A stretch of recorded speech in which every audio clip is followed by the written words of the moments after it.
आप सभी को राकेश मेहरा का नमस्कार।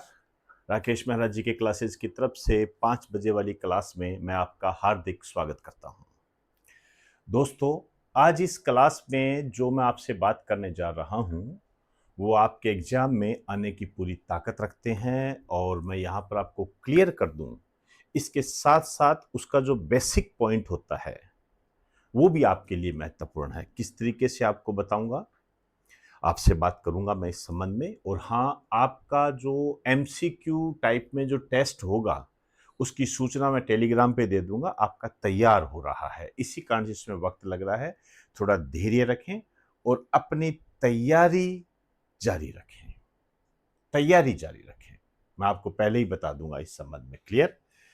चलिए, तो जो मैं आपके लिए लेकर आया हूं वो एक अंतर्राष्ट्रीय सम्मान है। हमारे लिए बड़े गौरव की बात है कि हमारा जो चंद्रयान-3 है, आप जानते हो कि भारत चंद्रमा के अध्ययन के लिए चंद्रयान भेजता है और अब तक 3 चंद्रयान भेज चुका है। आप अच्छे तरीके से जानते हो, चंद्रमा पर हम अध्ययन करते हैं, उस संबंध में ये बातें हैं सारी। यहां पर चंद्रयान-3 को अंतर्राष्ट्रीय सम्मान मिला है और उस अंतर्राष्ट्रीय सम्मान का नाम है गोडार्ड एस्ट्रोनॉटिक्स अवार्ड 2026। अच्छे तरीके से रच बस जाना चाहिए, यह आपके एग्जाम की दृष्टि से इंपॉर्टेंट है। Goddard astronautics award. सवाल यह पैदा होता है कि यह किसने दिया है? यह दिया है AIAA, American institute of aeronautics and astronautics. American institute of aeronautics and astronautics इसने दिया है। अब ये तो एक नॉर्मल बात होगी। नॉर्मल का मतलब इतना ही पढ़ना है, ज्यादा नहीं जाना। इस पुरस्कार की स्थापना कब हुई थी, कैसे हुई थी, नथिंग, ऐसा कुछ नहीं करना। कौन सा अवार्ड मिला है, किसने दिया है, ठीक है। ज्यादा आपसे पूछे किस देश ने दिया है तो अमेरिका ने दिया है, सिंपल। ये अवार्ड मिला है इसको और इसकी उपलब्धियों के लिए मिला है, इसकी कारगरता के लिए मिला है, ये जो काम कर रहा है, ये जो स्थापित हुआ है, उसके लिए यह अवार्ड मिला है। अब यहां मैं आपसे बात करने जा रहा हूं चंद्रयान-3। लॉन्च हुआ 14 जुलाई 2023 को और इसको लॉन्च किया गया था। ये स्थान था Satish Dhawan space centre, SDSC, Satish Dhawan space centre, Sriharikota, Andhra Pradesh. यहां से इसको लॉन्च किया गया और LVM-3M4 रॉकेट के द्वारा, ये याद हो जाना चाहिए आपके, LVM-3-4 रॉकेट के द्वारा। हालांकि इसका एक दूसरा नाम भी होता है और आपके लिए ये होमवर्क है कि इसका एक नाम और होता है, वो भी आपसे पूछा जा सकता है। तो यहां पर दूसरा नाम आपके लिए होमवर्क है। अब इसकी जो लैंडिंग हुई, ये थोड़ा सा ध्यान से देखिए आप। इसकी जो लैंडिंग हुई थी, लैंडिंग मतलब उतरा कहां पर, तो एक तो ये जो उतरा था 23 अगस्त 2023 को, ध्यान रखना ये डेट। ये जो उतरा था चंद्रमा के दक्षिणी ध्रुव पर, ध्यान रखें, चंद्रमा के दक्षिणी ध्रुव पर लैंडिंग की थी, साउथ पोल। दो ध्रुव होते हैं, उत्तर ध्रुव, दक्षिणी ध्रुव। तो दक्षिणी ध्रुव पर इसने लैंडिंग की थी। ये मैं इसलिए बता रहा हूं कि जहां पर इसने लैंडिंग की थी उसको नाम दिया गया है शिव शक्ति। शिव शक्ति नाम दिया गया है, ध्यान रखना। ये बकायदा ये जो नाम दिया गया है, इसको जो मान्यता दी गई है, भारत ने तो नाम रखा था, लेकिन इसको जो मान्यता दी है, इसको मान्यता दी गई है IAU, IAU, international astronomical union, अंतरराष्ट्रीय खगोलिकी संघ के द्वारा इसको मान्यता दी गई। जरूरत हो तो लिख देना, IAU, इंटरनेशनल एस्ट्रोनॉमिकल यूनियन, अंतरराष्ट्रीय खगोलीय संघ ने इसको मान्यता दी है कि इसका नाम शिव शक्ति है। अब आइए, भारत ने भी क्या किया, देखो। ये जो 23 अगस्त है, इसको दिवस घोषित किया गया, नेशनल स्पेस डे, राष्ट्रीय अंतरिक्ष दिवस। यह आ भी चुका है आपके एग्जाम में। तो 23 अगस्त को कौन सा दिवस मनाया जाता है? नेशनल स्पेस डे, राष्ट्रीय अंतरिक्ष दिवस मनाया जाता है। तो ये कुछ बातें हैं आपको स्पेस टेक्नोलॉजी में। चंद्रयान फर्स्ट, चंद्रयान सेकेंड, ये आपको बताया जाता है। लेकिन फिलहाल समय के आधार पर मैं आपको इतनी बात कर रहा हूं, इसमें आपको ध्यान रखना है स्वीप शक्ति क्या होती है, ठीक है ना। चंद्रयान 3 जहां पर उतरा था उसे जो नाम दिया गया है उसे हमने शिव शक्ति नाम दिया है। शायद मेरी बात आप समझ गए होंगे। और ये अंतरराष्ट्रीय सम्मान दिया है, Goddard astronomical award, American institute of aeronautics and astronautics के द्वारा। क्लियर? चलिए, अब जो मैं आपसे बात करने जा रहा हूं, एक पार्टी है, आप अच्छे तरीके से जानते हो, कॉकरोच जनता पार्टी। देखिए, जिस दिन इस पार्टी का गठन हुआ था, संयोजन हुआ था, मैं उसी दिन समझ गया था कि ये आपके एग्जाम में ताकत रखेगी। हालांकि इसका कोई रजिस्ट्रेशन नहीं हुआ है, लेकिन ये चर्चा का विषय है। देखिए, भारत के जो सीजेआई है, chief justice of India, Suryakant ji, justice Suryakant ji, उन्होंने भारत के जो बेरोजगार युवा है उनके साथ किसी न किसी तरीके से कॉकरेज को सब मिला दिया। मतलब कहने का अर्थ यह है कि कॉकरेज के साथ इनका संबंध बता दिया। देखिए, किस तरीके से कहा, हो सकता है उसकी मंशा क्या हो, जो भी हो, उस पर हम नहीं जा रहे हैं, गलत सही वहां नहीं जा रहे हम। लेकिन उन्होंने जब ये बात कही तो एक अभिजीत दीपके है,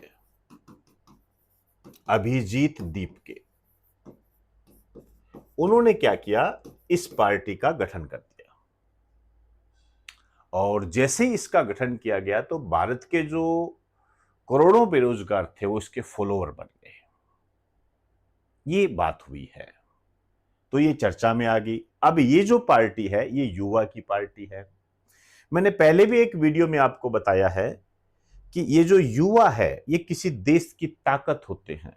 नो डाउट ये सत्ता बदलने की ताकत रखते हैं।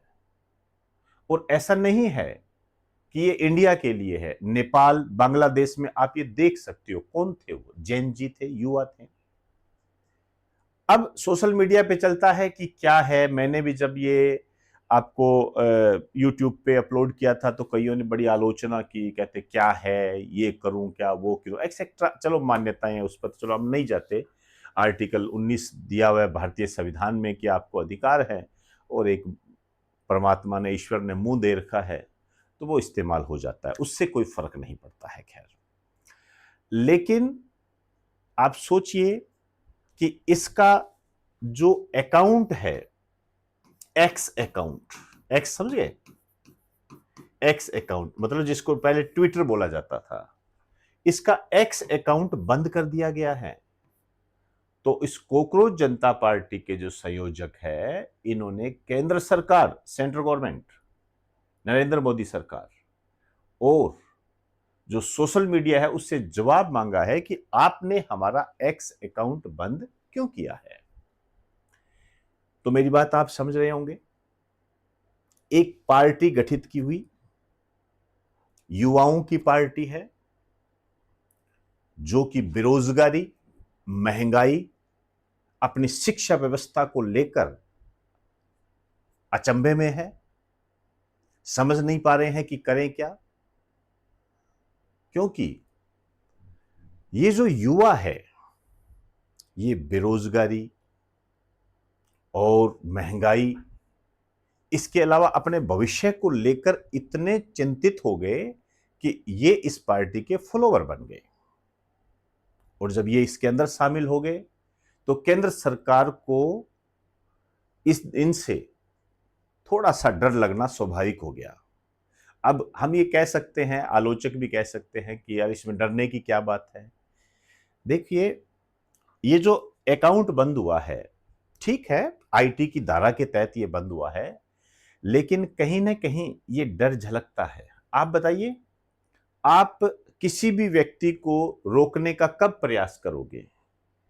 आप किसी भी व्यक्ति को रोकने का तब प्रयास करते हो जब वो आपके लिए हानिकारक होता है, तभी आप ये कदम उठाते हो। इसी कारण से ये जो कॉकरोच जनता पार्टी है, ये केंद्र सरकार को अपने लिए कहीं ना कहीं हानिकारक लगने लगी, आक्रमणकारी लगने लगी। उनको लगा कि हो सकता है हमारी सत्ता पर इसका प्रभाव पड़ जाए। इस कारण से उन्होंने सोशल मीडिया और उनका जो अकाउंट है, जहां भी उनका अकाउंट है, उसको बंद किया। और इसी संबंध में इस पार्टी के संयोजक और जो संस्थापक है, उन्होंने ये केंद्र सरकार और सोशल मीडिया से जवाब मांगा है। तो आप समझ सकते हो कि ये जो पार्टी है किस तरीके से प्रभावशाली बनती जा रही है और कैसे हमारी जो गवर्नमेंट है, केंद्र सरकार है, उसके मन में एक डर का भाव पैदा कर रही है। और हो सकता है, और मैं ये चाहता भी हूं और आप भी चाहते होंगे कि एक डर बना रहना चाहिए, ताकि एक जो ये दबाव क्रिएट होता है, ये जो प्रेशर क्रिएट होता है, ये कहीं ना कहीं जो मुद्दे चल रहे होते हैं जो कि आम जनता के लिए हानिकारक होते हैं, जैसे महंगाई हो, युवाओं के लिए रोजगार हो, शिक्षा की व्यवस्था हो, इसको बदलने के लिए सत्ता को मजबूर कर देते हैं। इसीलिए इस पार्टी का मैं प्रशंसक भी हूं।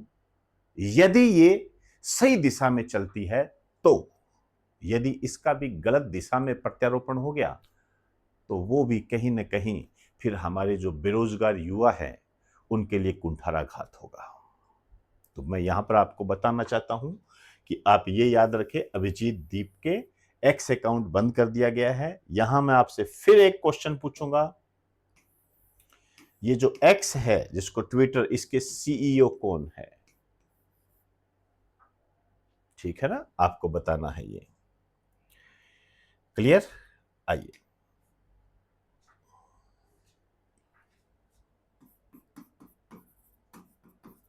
केंद्र सरकार ने पेट्रोल प्लस 30% एथेनॉल की अनुमति दी।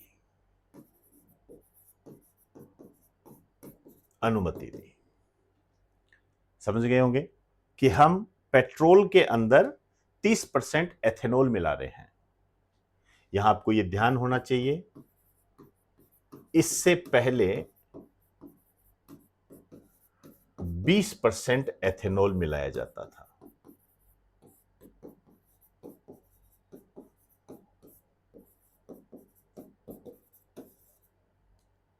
ठीक है, तो अब हम कितना मिलाएंगे?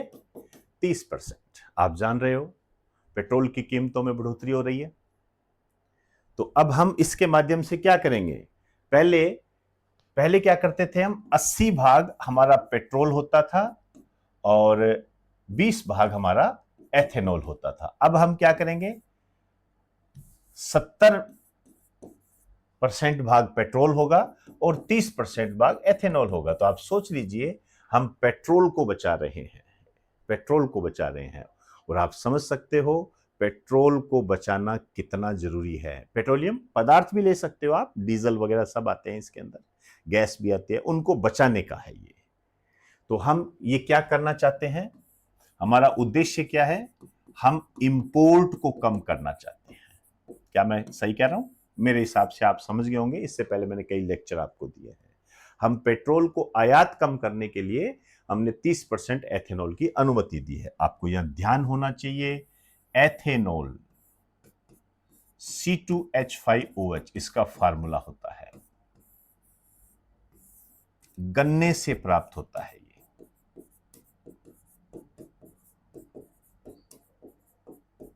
ध्यान रखिए, गन्ने से प्राप्त होता है एथिल एल्कोहल, और इससे पेट्रोल में भी डालते हैं। इसका प्रयोग जो होता है शराब बनाने में भी होता है।